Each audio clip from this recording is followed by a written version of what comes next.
Good morning, Little Masters, and welcome back to today's Tolkien Times. I'm the Man of the West, also from the Prancing Pony podcast. Let's get started with Week 56, Word Nerd Wednesday. This has been a really fun series. We've ranged all over from the readings that I've been doing, from Irene on Gil-galad, Fingon, Manwë Sulimo, Gildor and Glorian, Varda, the regions of the island of Numenor, even Ostler and White, and the many names of Aragorn. It's been a lot of fun. Today we're going to look closely at the name of a man we're going to start to read about tomorrow on Third Age Thursday, Beren, son of Barahir. Now, tomorrow we're going to spend that Third Age Thursday reading the Tale of Tinuvio, as chanted by Aragorn in the dell on the western slope of Weathertop. Now, after the poem, Aragorn explained that the song tells of the meeting of Beren, son of Barahir, and Luthien Tinuvio. Now, as we covered Luthien's names in Week 47's Word Nerd Wednesday, that's from June 26th if you're interested, I thought that we'd look at Beren, son of Barahir today. Let's start by looking at the name of his father, Barahir. In the very earliest versions, so Book of Lost Tales 2, the father of Beren was named Egnor, but by the Lays of Beleriand in the 1920s, his name was Barahir, and stayed that way. It appears that his name is Sindarin, and consists of the Noldorin element Bara, meaning fiery, as in eager, brave, courageous, not flames, and Hir, meaning lord or master. Now, that first element isn't very common, but we do see it in the name of Baragund. He's the son of Bregelus and the father of Morwen. Now, Baragund was one of the men who formed the small band of outlaws under the leadership of Barahir. As for the Hir element, meaning lord or master again, we see that element in a lot of names. Gwaihir, wind lord, Rohirrim, horse lords, for example.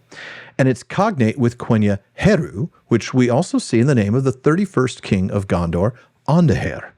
Now, to the man himself, Beren. The name dates back in Tolkien to the very earliest of the Lost Tales, though in those oldest versions of the story, he's a Noldorin elf and not a man. In the etymologies of the 1930s, after he's become a man, Tolkien explains that the name is a derivative of the primitive Elvish root ber, meaning valiant or bold, which certainly fits. Now, we don't really see other derivatives of this root.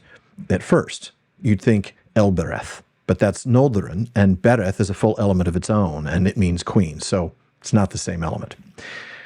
Thankfully, he's got a couple of epithets for us to look at, or this would be the shortest Word Nerd Wednesday ever. So let's read about how he got his first epithet in the Silmarillion.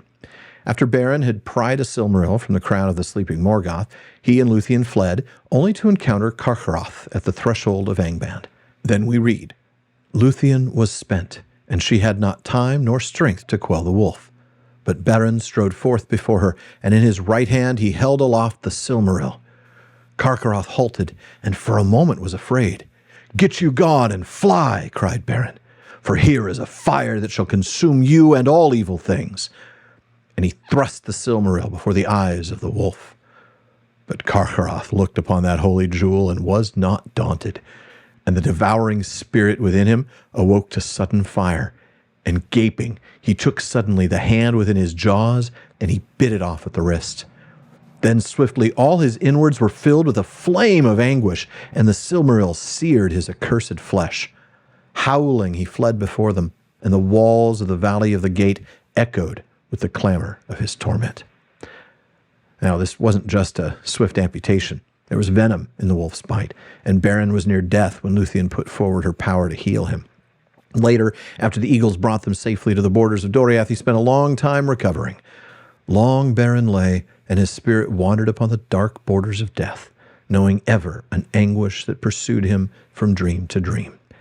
Then suddenly, when her hope was almost spent, he woke again and looked up, seeing leaves against the sky. And he heard beneath the leaves, singing soft and slow beside him, Luthien Tinuvio. And it was spring again. Thereafter, Beren was named Erchamion, which is the one-handed, and suffering was graven in his face. Erchamion is Sindarin for, as it says right there in the text, one-handed. The elements include Er, meaning one, as in Eru, the one. It's also connected with lonely, as in Eressëa, the lonely isle, and Erebor, lonely mountain. Cam is a Sindarin word for hand, while on is simply a masculine suffix. Think Dairon, Ecthelion, etc. Now, later when Beren and Luthien return to Menegroth and Beren faces Thingol, we read, Beren knelt before Thingol and said, I return according to my word. I come now to claim my own. And Thingol answered, What of your quest and of your vow? But Beren said, It is fulfilled. Even now a Silmaril is in my hand. Then Thingol said, Show it to me. And Beren put forth his left hand, slowly opening its fingers, but it was empty. Then he held up his right arm, and from that hour he named himself Camlost, the empty-handed. Now, once again, there goes Tolkien telling us exactly what the name means right there in the text. Sure does make my job here a bit harder. Not surprisingly, it has the same Sindarin element, cam, for hand, and the element lost, which does not mean lost. That would be funny. It means rather empty. Now, it's not that we see that in any of the published works, but in some Lord of the Rings drafts in the 1940s, there was a region south of Mordor that Tolkien named Lostloden, meaning empty and open. In the Silmarillion, though, there is a related word. In Of Beleriand and its realms, we read, East of Dorthonion, the marches of Beleriand were most open to attack, and only hills of no great height guarded the Vale of Gelion from the north. In that region, upon the march of Maedhros and in the lands behind, dwelt the sons of Feanor with many people, and their riders passed often over the vast northern plain Lothlan, the wide and empty, east of Ardgallan, lest Morgoth should attempt any sortie towards East Beleriand. Lothlan, the wide and empty. It's still the same element lost here for empty. And that's it for Beren, son of Barahir, Beren Archemion, and Camlost. And that is it then for today's Word Nerd Wednesday. But come back next week as we wander the wide, wild, wonderful world of words weekly on Wednesdays. And if there's a word you want to know more about, please let me know by emailing barnum@theprancingponypodcast.com. Please visit patreon.com/TolkienTimes to learn how you can support the show, get an ad-free feed, a monthly hangout with me, a bonus weekly episode, and more. And join me again tomorrow on today's Tolkien Times for Third Age Thursday. If you're watching this on YouTube, you know the drill. Like and subscribe. On a podcast app, please follow or subscribe, and follow @Tolkien Times on all your social media. Finally, as Faramir says, go with the goodwill of all good men.